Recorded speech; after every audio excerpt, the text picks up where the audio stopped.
welcome to another episode of the podcast. I am more than the immigrant you had in mind. This is your host, Yannick Oho Bambe. As you know, this is a platform on which stories that explore the identity and experiences of immigrants and refugees coming to Canada will be taught on a regular basis. And today in the studio, we have another exceptional and special guest, Yasmeen Barakat. That's how I pronounce it. I got it right? Awesome. You got it right. Awesome. And she's originally from Palestine, right? Yes. Okay, so welcome, Yasmeen. Thank you. How are you today? I am doing well. Thank you for asking. A lot of feelings, a lot of emotions with what's currently happening both in Lebanon and in Gaza, but I'm trying to be in a better frame of mind and to be present with you here, Yannick. So how are you doing? Oh, pretty well. Now that we're starting pretty well, and I'm pretty sure that we are in for a ride today, an exceptional ride. So let's get right into it. So could you just please introduce yourself? How would you define yourself? That's quite the question. Where to begin? I think I'd start by saying that, given the context that I'm in, I am an uninvited racialized settler here in Lekwungen territories. I was never invited to come here, so I guess that is how I would first define myself. I am Palestinian. I grew up in Jordan. I am a lesbian. I am a scholar. I am a daughter, a sister, a friend, a colleague. I guess that's how I would define myself. Okay. I mean, I already see right from the onset that you're a very complex individual, and throughout the interview, we're going to go into that complexity, and kind of like you're going to take us through it. I look forward to that. Yeah. Absolutely. So, can you tell us about also? Well, obviously, you moved from. I mean, you're not Canadian, as in you haven't grown up in kind of born and bred in Canada, right? So you moved from Palestine, from Jordan, is that correct? Yes. To Canada? Yes. So can you tell us first, can we go into the reasons why you decided to choose Canada and maybe not another country? And did you have any other options apart from Canada? That's a really good question. So I moved to so-called Canada, not from Jordan directly. I moved from Istanbul, where I did my undergraduate studies. Mm-hmm. And I can only say that there's no easy answer to your question. So coming here, I just graduated with my BA in psychology. I knew that I could never go back to Jordan. Mm-hmm. I knew that with the new immigration laws in Turkey, I wouldn't be able to stay. I also knew as a non-Turkish speaking individual there, we're called yabancı, which means foreigner, and I would only ever honestly feel dissatisfied. I'm someone who likes to take part in activism, who likes to take part in the community, and as hard as I tried in Turkey, I just could never really belong because I'm not a native speaker. I don't have similar experiences, although I lived there for 4.5 years. But I would say that despite all these constraints, I really found myself in Istanbul. I think I was living in a very difficult household in Jordan. I was also very constrained. It really felt limiting. But when I went to Turkey, I could say I finally found agency, which is quite difficult coming from where I come from. Although I'm quite lucky still. I don't know, as someone who's gender diverse, as someone who's Palestinian even, as someone who's a lesbian, it is not easy in Jordan, and it is definitely not easy in Turkey, but I can say it was significantly easier, and I was able to experience some things there. I don't know if that answers your question. No, that's definitely a start, and we are definitely going to go a little bit deeper into that, because I'd like to know a little bit more about that. Yeah. And so in our exchanges prior to this conversation, we talked about, you mentioned belonging, this sense of belonging, and you also mentioned just right from the outset, you mentioned your complexity and your intersectionality, right? Yeah. And in that, in those exchanges that we had as well, you shared with us that your intersectionality had presented some challenges, and throughout your life, really, not just throughout your journey in Canada, but throughout your life as a whole, right? Yes. Can you expand a little bit more on that idea of intersectionality being a challenge for you? Yes, of course. I think intersectionality has been something I've been trying to understand myself, honestly, both as a scholar and as a person. It's difficult on both on both fronts. I find that it's easy to look at someone and to really just decide who they are just from first glance, but intersectionality allows us to take a step back from that privilege, from assuming that, oh, based on how I see you, I can know who you are and I can act accordingly. And I think as someone who is, as I said, I am an Arab, I am a Palestinian, I am a woman but who's gender diverse, I'm a lesbian, I'm a scholar, I am all these different things. I grew up in a very religious household but a part of a very secular family structure.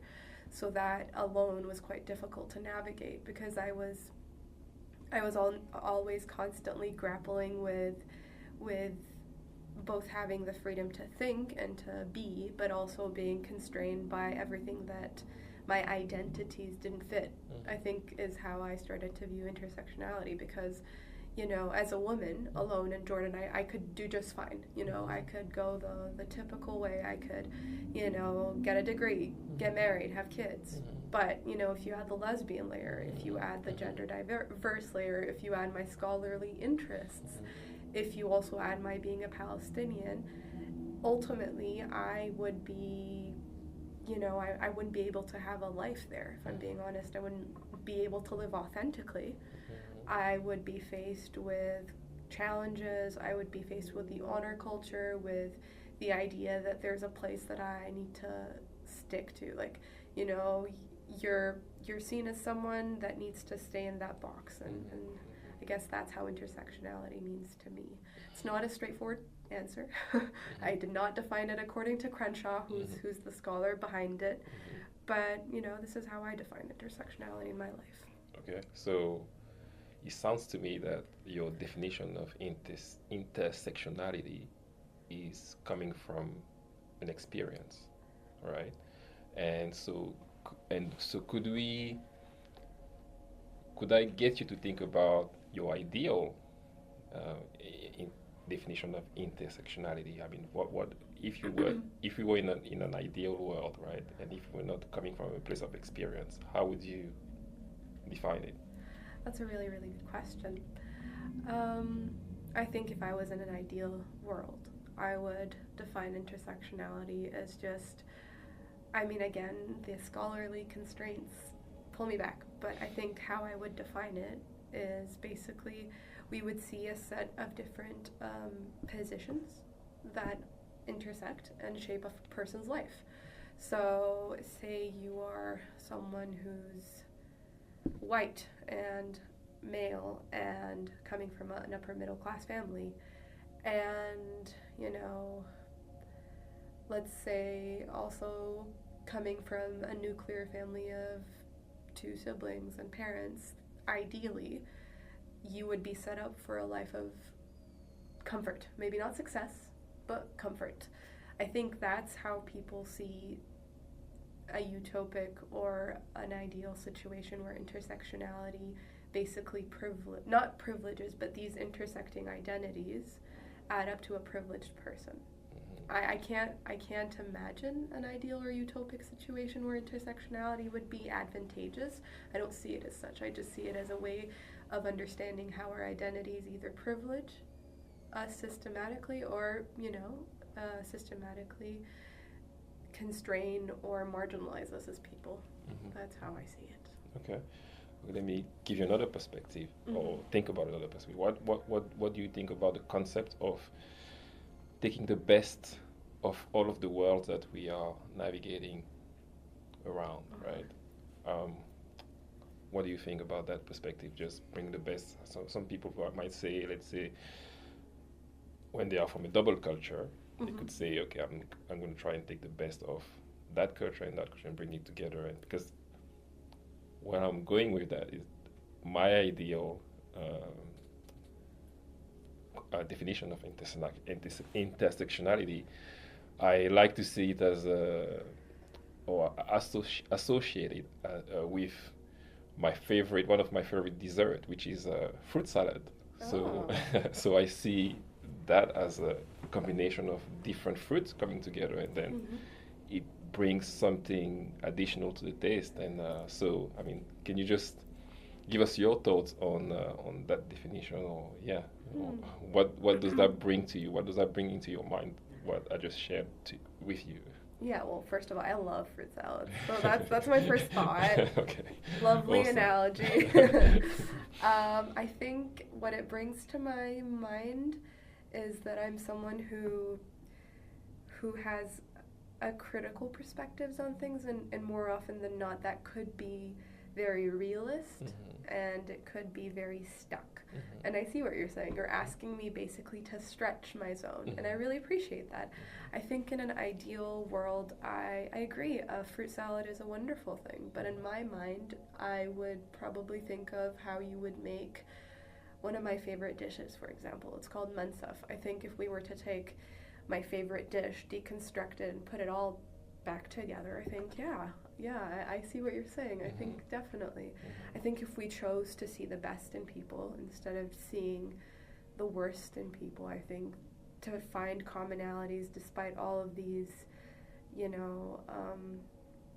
sometimes difficult characteristics that we find in people. I think that's what, family is, what love is that you see beyond what you don't agree with, and you try to find ways to meet people halfway. I don't know. I don't know if that answers your question. No, absolutely. I'm not sure if I get it. No, that was brilliant. That was brilliant. Oh, thank you. And so I want to go in two directions. One, Sure. The first one, I would like to ask you to tell us about your first experiences of coming here, your first contact in Canada. How was the reception? And so if you can start with that, and then we'll move on to the next question. Sounds good. I think I was very lucky with my reception because I have family that live in Vancouver. So I was lucky and fortunate to have my mom's relative try to hunt me down in the airport, and I got a ride back home to their place. And again, I'm quite privileged to have that. I think had it not been for them, I wouldn't have been able to really successfully make it here, so I'm really grateful for them. It was quite surreal, if I'm being honest. I didn't think I was going to be able to make it here. I thought because of the continuous delays in the paperwork and the lack of communication with the officers here, I just didn't think it was going to be possible. So when I did get here, it was a relief, to be honest. It felt like I was someone who was desperately trying to leave the country. So I don't know. Does that answer your question? No, absolutely. Okay, and so now pivoting a little bit and going to something that you shared with us as well prior to our conversation, which was about this idea of you beginning to embrace your complexity and going towards that idea of my sort of definition of intersectionality as people should view it. And for me, I see your experience as a scholar and the academia actually offering you a sort of space where you could begin to embrace who you are as a complex individual. So could you talk to us a little bit about that and share with us about your experience in this scholastic world, so to speak, please? That's a really good question. I'm going to start by first addressing your first point. My complexity, honestly, I thought I had this binary way of thinking. I thought, okay, I have these two things. One, that I here as an Indigenous person, I'm living on, lands that were taken from the indigenous peoples, and I never even asked to be invited. I wasn't asked. I didn't even try to reach out when I first got here. But there's this other side of me where I am currently, as a Palestinian, an indigenous Palestinian, I'm experiencing the continuous destruction and genocide of my land, of seeing my grandmother, who's in her 80s, relive her trauma, and seeing my mom and what it does to her because she had to experience moving around several times because her parents were displaced. So I had these two things where I was trying to reconcile with my grief and my guilt. And in my mind, I needed to come to terms with them. I needed to find a way to, reconcile with them. And then in this class that I was taking by Dr. Vanessa Andriotti and Dr. Shawneen Pete, they both helped me see that it's not the point. Reconciling complexity.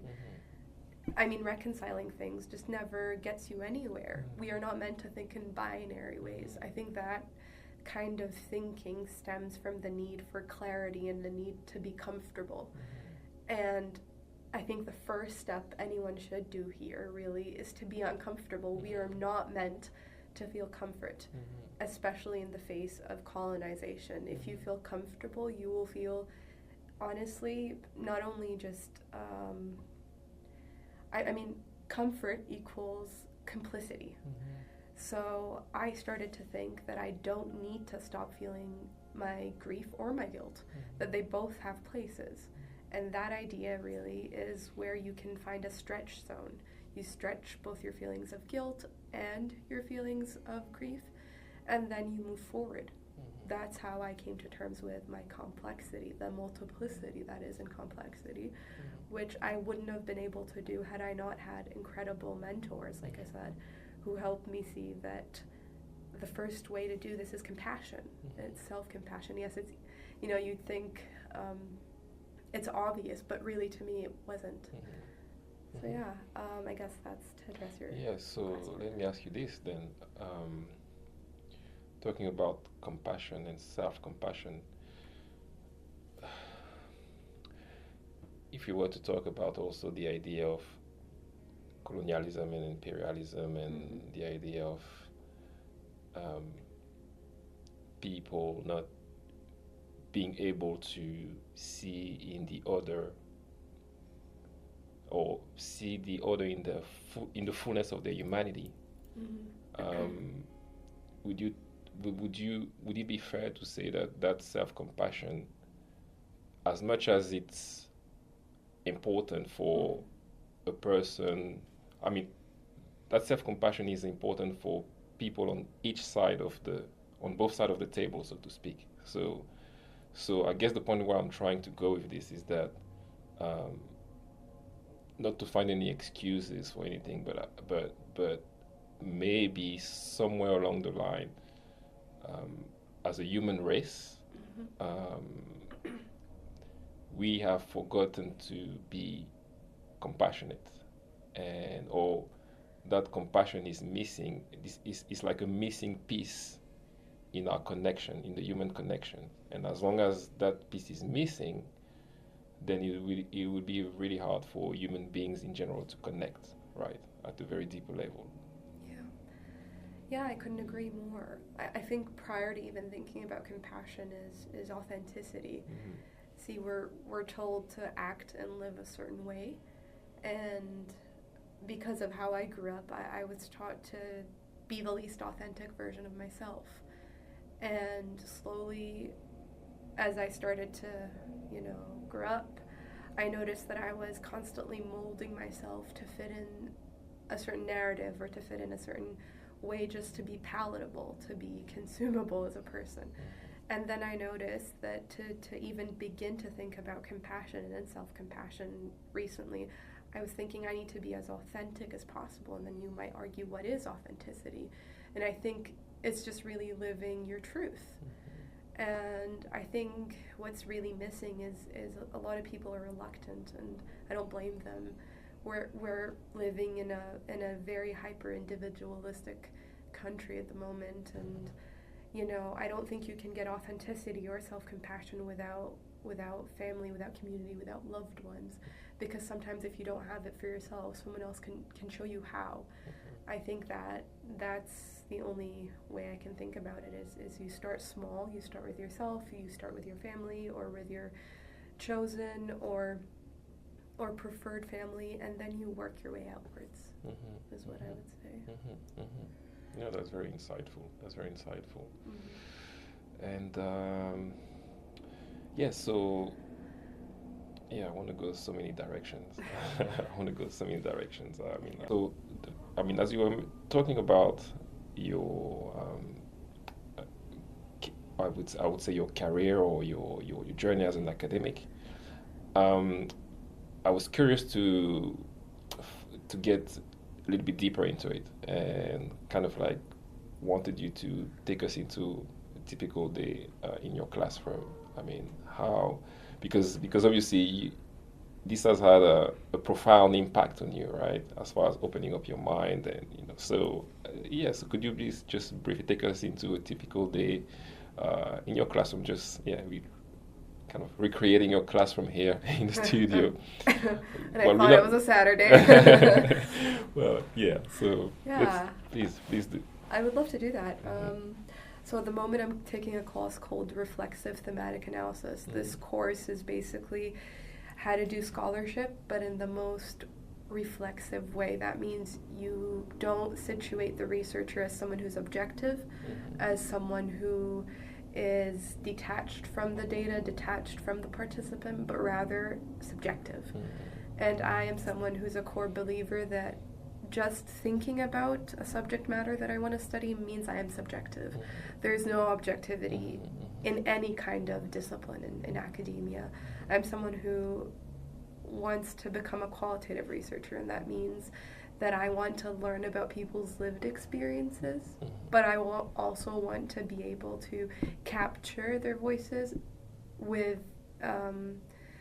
respect, with authenticity, and with really reciprocity. And reflexive thematic analysis, this course, what it would typically be like, we usually have a daily activity. So it's always about thinking about our position, our positionality. So as I listed, being a person of color, being someone who's queer, being Palestinian, and we would think about how these aspects of ourselves really shape what we study and who we study. So I've done research in the past, and it's always been about people who I am in the group of. So I did a study in Turkey about lesbian sexual agency, and I was an in-group. I interviewed 22 people. So in this class, what I am tasked to do really is to show up. I would go to class. We would talk about the chapter that we were assigned. Usually it's to interrogate an article and see if it's done what it needed to do. So for example, we were looking at an article that talked about diets and failed diets. And what we came to a consensus with is that article really did a very horrible job because, first of all, it shaped experiences of folks who are fat as something to be scared of, something to cause panic and hysteria from the public. It assumed a lot of things, and also, it allowed us to think about how BMI, for example, the body mass index, is an incredibly eugenic, colonial, and racist sort of measure. We also, talked about other research, and that's typically what a class is for me. I'm also a teaching assistant, so I assist a class called Genres of Business Communication, where we are aiming to allow students to conduct themselves professionally, but also allowing them to sort of co-facilitate a safe space. So typically this is what a little snippet of what I do. Sure. No, that's very interesting. And Thank you. what would you say was your proudest moment as a scholar, or in your journey, your educational journey, or just in general? Yeah, that's a really good question. I think my proudest moment would be my final interview. I was collecting interviews in Istanbul before I left, actually. Mm-hmm. I conducted my final one 3 days prior to my flight, actually. Okay. And I remember, you know, that interview really struck a chord because that person that I was, you know, talking about something so intimate, you know, sexual agency, Mm-hmm.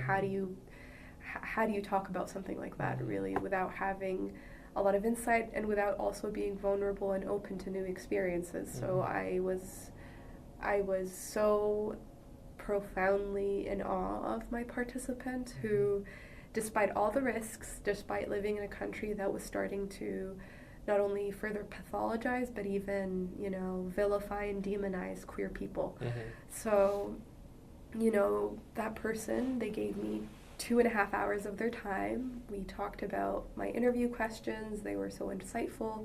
And, you know, they told me that I was doing God's work, which I thought was incredibly hilarious, but so kind. Mm-hmm. So I think that was my proudest moment. Mm-hmm. Yeah, is being able to talk to people, you know, queer and lesbians who, you know, told me about how socio-political contexts, like living in Turkey or living in Libya or Jordan or Dubai or the UAE, how all these countries really shaped, you know, their experiences as queer folks and, you know, as friends, as partners, as lovers. So yeah, I think that would be my proudest moment. My second proudest moment is when we were on a land-based activity in the Indigenous leadership class. And the last one, we were surrounded by my classmates' children, and they were all running around, and I, as we were reflecting on the experience where, you know, my friend John, he led the land-based activity. He's an Indigenous person, and as we shared food and company and stories, you know, my friend's son, he started handing me shells, and I was talking about how I felt fractured, but you know, by the end of this class, I started to really realize that, you know, in my brokenness, despite it, I'm not broken. I'm just someone who's trying to figure it out, I guess. You know, as I said, like the complexity and really accepting the discomfort, accepting the guilt, accepting the grief. So yeah, I guess these are my two proudest moments, you know. One more to do with my personal academic journey and one to do with my research scholarly journey. Okay. Oh, awesome. So would you say that from what you are, or from what I hear you saying, is that you are definitely in a better place right now, as far as accepting who you are and, you know, the person that you are in your complexity. And so I want to talk a little bit about belonging now, the notion of belonging, right? Yeah. And first ask you to share with us what you think about, or what are your thoughts about belonging. What does belonging mean to you? Yeah. And also, well, that's the first question, but also I was wondering if you would associate the notion of belonging with your experience of being in a scholastic world, or if that makes sense at all. It does, So, it does, okay. 100%. Actually, you're hitting a point there, actually. Okay, so please do Yeah. share. Well, really, belonging is painful, I think. To me, I can only think that belonging first and foremost is painful because, first of all, I've never really belonged anywhere, I think. Never. It's not to catastrophize, but it's really to say that I didn't grow up in conditions that allowed for me to foster a sense of belonging, to have community. I was closeted till I was 22. I was constantly seen as the other, and even more marginalized when people started to understand that I had a more critical feminist approach to all of my, you know, ways of being. And I grappled with the idea of belonging, and I was constantly yearning for it, if I'm being honest. And then when I turned 23, I met a group of a mix. It's like a queer Arab community in Istanbul, and I started to understand what that means. I think it only started there, if I'm being honest. Mm-hmm. It's when I could be unapologetically who I am. Mm-hmm. And that means flaws and all, you know. Mm-hmm. No one's perfect. Mm-hmm. I can't tell you I was this composed 8 months ago. I wasn't. I was in a case of absolute chaos and panic because, you know, belonging, I thought that meant family. I thought that meant blood. And I started to realize that that's not the case. And I hope people talk about this because you as a queer person, you grieve this idea of family, of blood, of, you know, belonging and relationality, because you're losing something that society has repeatedly told you is the ideal norm, that is a nuclear family or extended relatives. And although I'm not out to them, but I know the moment that I am, I'll lose them. I'll either be disowned or just, you know, isolated or ousted. So I think belonging is something complex. I can't say that I belong. I don't. And honestly, I don't think it's a bad thing. I think belonging helps you realize that there's so much to do. And I think by the work that I'm doing and also the social aspirations that I have, I think I'm constantly striving to belong. And I think that allows me to always find, you know, interesting and different people. I don't consider myself a nomad by any means necessary. I mean, my family was because of being displaced. It was forced. And I don't even think nomad is the right word. But I think I'm constantly a social butterfly. So I'm always in one place or the other, and I never really belong anywhere. And I used to think that's a bad thing. I used to constantly feel sad about it. But now I'm like actually happy because it allows me to meet so many interesting people. So belonging, I think, is complex, and I'm in no position to really define it. But I can give you my experiences is I guess all. No, absolutely. No, that's very good. I mean, I love the social butterfly. The analogy. I love it.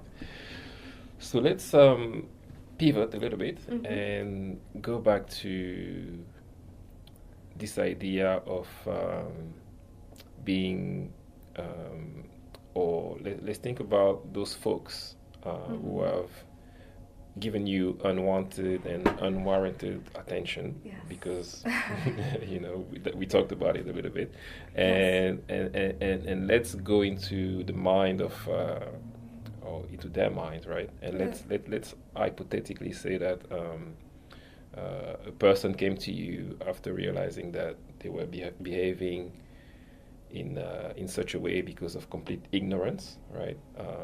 And were really genuinely, you know, feeling sorry for their behavior, the way, you know, that unwanted and unwarranted attention. And as I said, and they were to ask you. So since we are in the question of belonging, they were to ask you, what does it make, or what would it take for me to make you feel like you belong here? What would you say to them? I hope it's not too winded as a question. No, not at all.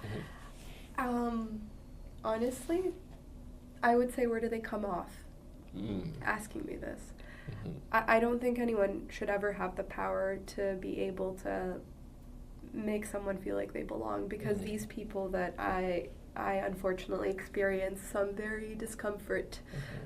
I experienced moments of discomfort because of them, and not the discomfort that I prefer, but the discomfort that they wanted something from me. And I think I could expand a little on that. And I as a Palestinian here, as a queer Palestinian, I found myself in interesting situations where, you know, folks who are white settlers here thought that it was okay to lecture me about how I should feel about what's happening, the ongoing genocide, you know, whether it be the communists or whether it be the queer community. There is this white saviordom, this white benevolence, this need to come on top and to be lecturing marginalized BIPOC folks. So in my opinion, and I've experienced it both on, like, you know, from my colleagues or from my peers or from my friends, and I've experienced it from, you know, folks in academia who are higher up in the hierarchy. And one of them even actually, in the face of us experiencing some what I can only say racism in class, and we went to that person and we confided in them, and we were like, we are experiencing A, B, and C. You know, we don't think that this person should be allowed to teach in this institution that claims that they are based on equity, diversity, and inclusion. And we were told that this person, you know, what they're doing, these racist undertones talking about Israel, you know, condoning or not condoning certain behaviors, we were told that he is not a liability. He does not cause the university any, you know, legal or, you know, other kinds of trouble. So we were told that we can do one thing, though. We could go up to that person's office and ask them to tell us that we belong. And I thought that was the most condescending thing I had ever heard. Because no one gets to have that power. Absolutely, I think belonging should be something that we do through our actions. I think it's how you are that allows other people to belong. I think it's through respect, reciprocity, and other types of behaviors that you allow other people who don't necessarily fit the mold to belong. I think in terms of unwarranted, for example, and unwanted, I used to go to something called queer community circles, and you would go there and you would talk about things. And I was so shocked by the privilege and the difference between queer Arabs or BIPOC folks who are queer and white settlers who are queer here. And I found that we have experiences that are so far apart that you can't meet in the middle. I'm trying, but it's hard.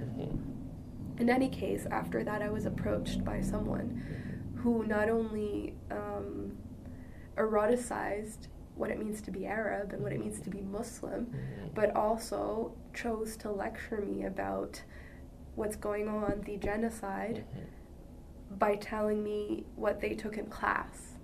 They're talking about it as though it's this interesting thing they want to study from the outside, when I was experiencing it personally. And that person was even trying to say that, you know,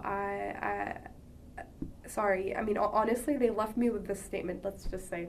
They thanked me, and I asked them, why are you thanking me? And they're like, oh, you're the first queer Palestinian I've met, so thank you. I was sat down for 45 minutes, lectured to by someone who's white about what it means to be a Palestinian Muslim, an Arab Muslim, and what it means to live in the Middle East. So yeah, these are some examples, and I guess to that person I can only say is take a minute, really, not even a second. Take a minute to think about what you want to say. Think about the impact, and honestly, what I always like to, an analogy, which is not mine by any means necessary, I don't remember who's it by, but there is such a thing as death by 1,000 cuts. Our words, you know, our words have impact, our words have meaning, and our words can deeply wound, if anything. So yeah, I'd tell that person to, you know, take a step back, breathe, and think about why they're saying what they're saying. Is it useful? Is it necessary? Is it paternalistic, infantilizing? Is what you're saying going to make the person feel safe or good? Because I think if it's not, it could be possibly not harmful, but it could still leave an impact. I don't think folks understand that the ongoing genocide and its impact on Palestinian and BIPOC community, because it's not only happening to Palestine, it's happening to Lebanon, it's happening to other areas. They also have to think about Congo and Sudan and other areas in the world that experience genocide and have experienced genocide for the longest time. So I just think, take a step back, really, and take a minute. It's going to be hard for people who have made it their life's mission to become the savior and to take attention, but really just take a minute. Yeah, that was a long spiel. Apologies. Perfect. That was perfect. Let me ask you this: what's the biggest misconception about Palestine? That's a really good question. Where to begin, honestly? Wherever you want to. Yeah. I think the biggest misconception is that maybe it's not even Palestine. I could answer about Gaza. I think the biggest misconception about Gaza is that people think it's not a part of Palestine. People associate Gazans as a group of people and Palestine is another, when we're all one, really, and what's happening to Gaza affects all Palestinians on a large scale, but also it doesn't just happen in Gaza. And I think the biggest misconception for white folk is that it did not start in October 7th. This did not suddenly happen. This has been an ongoing, let's say, colonial plan by the British, the US, in collaboration with the Arab world, which ended up really dividing the whole area. Region, exactly. I mean, we call it Bilad al-Sham. We were one huge region that then were divided up. And I think that's a big misconception. Another big misconception, and I don't know if that person will hear it, but maybe I can give you a little story, actually. Okay, sure. I was looking for supervisors and committee members because I'm doing a thesis. And my hopes in the future is I want to do sexual education, and I want to find ways to possibly collaborate with policymakers in the Middle East to maybe start small and then build up. And I was talking to one person who's very well versed in that area.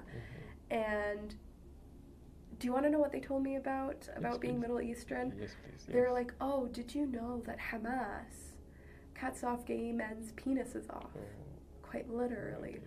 And I think the biggest misconception is that Palestinians and Arabs are anti-queer and violent and terrorists. And her thought was it was okay for her to tell me this kind of information, for her to be so overtly racist, and in such a difficult time as a queer Palestinian to hear that from someone who's in a position of privilege.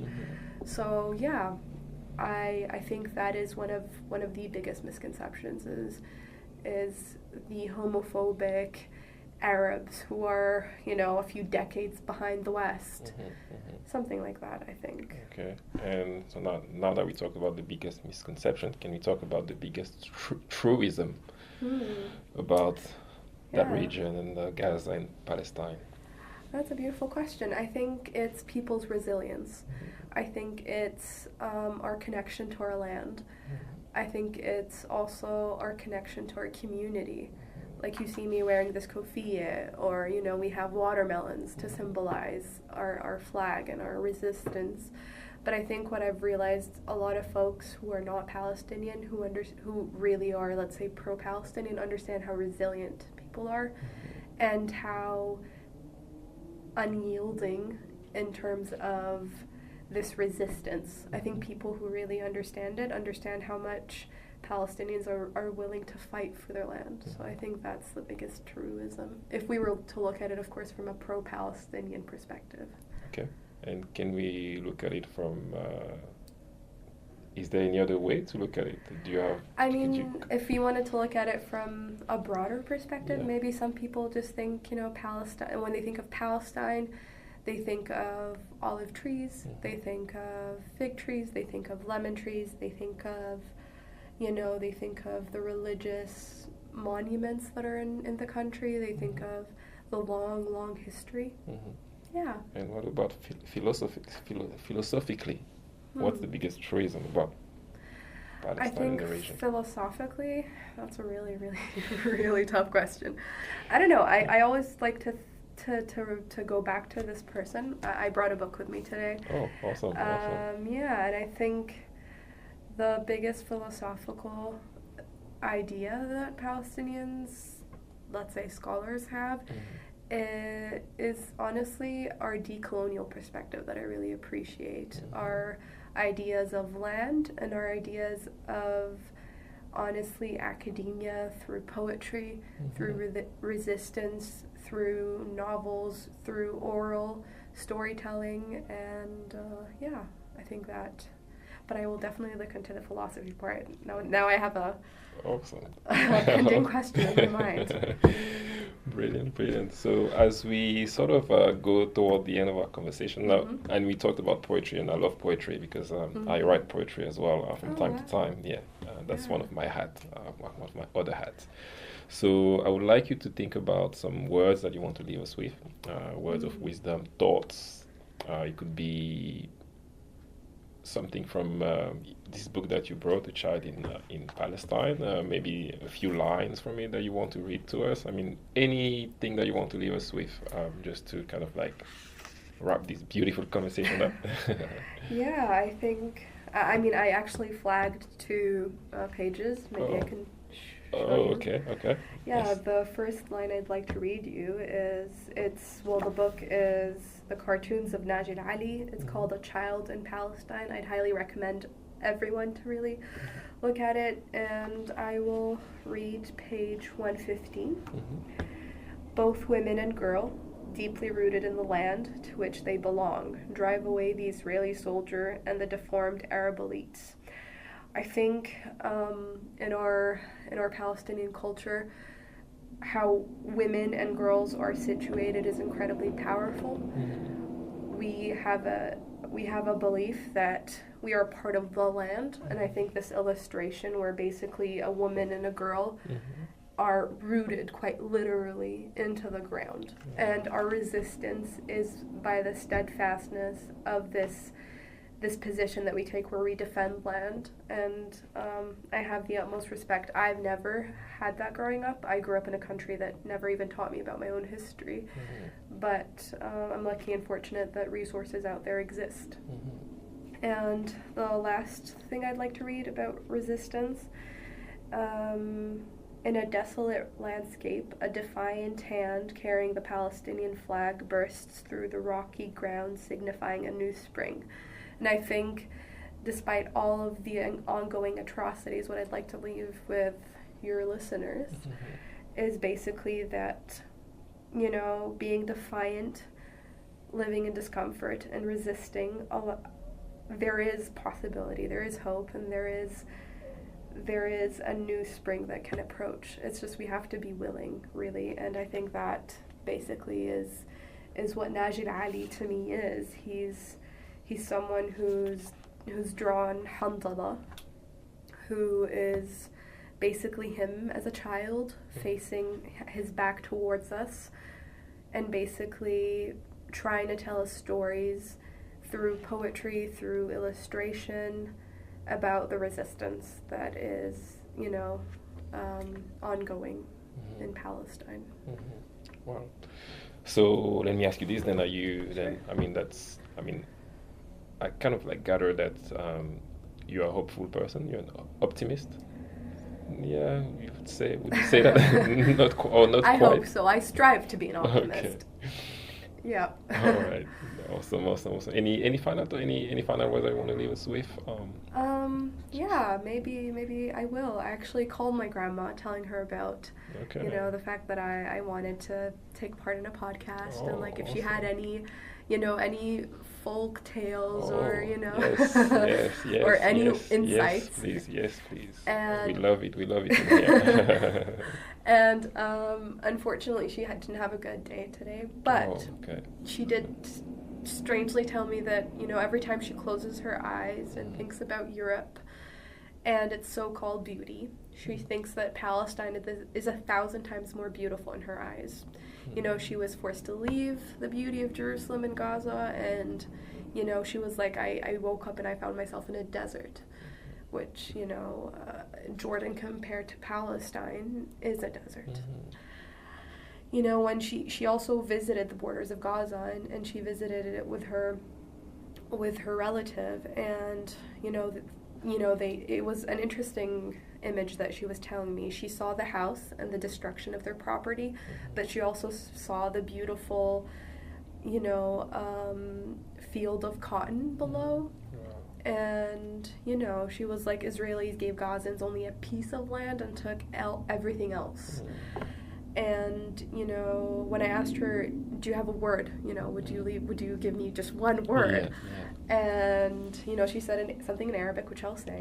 Yes, please, She said, يا خسارة وين كنا وين صرنا راحت منا أحلى بلد هي أحلى بلد هي البلد المقدسة. And that basically means, she was like, you know, it's basically in sadness that we lost our land. You know, we lost one of the most beautiful places in the world, and we also lost a land that is inherently known for its religious history, the richness, and, you know, yeah, it's just, I wish she could have left us with a more positive note, but I think she just shows me every day what it means to be resilient, because she's older than the Israeli state, and she's incredibly insightful, and I'm lucky to have an elder like her in my life. But she shows me what it means to really be a resilient person, a person who can have self-compassion, and a person who can have complexity. So yeah. I think that's what my Teta is, what we call her, you know, Teta Samira. Thank you so much, Teta Samira. Thank you. She was here with us today, and we felt her, and we thank you for those words, and for raising such a awesome, insightful granddaughter. Thank you. Well, that was a treat. Today it was really a treat. As I said in the beginning, we were really going for a ride, and we traveled. We went to Palestine, we came back, and and we learned a lot as well, which is also something that we really value here, the education. And so I'm getting out of this interview with a lot of food for thought, and I love it. So I just want to thank you again, Yasmeen, for taking the time to be here. It was such an honor, such a pleasure to have you, and you are welcome back anytime, as you probably already know. Well, thank you so much.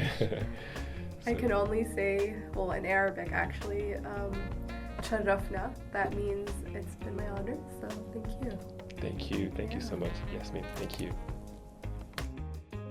And this is a wrap for today. Tune in for more in the next episodes of this podcast series, produced by the Intercultural Association of Greater Victoria, with funding from the Department of Canadian Heritage.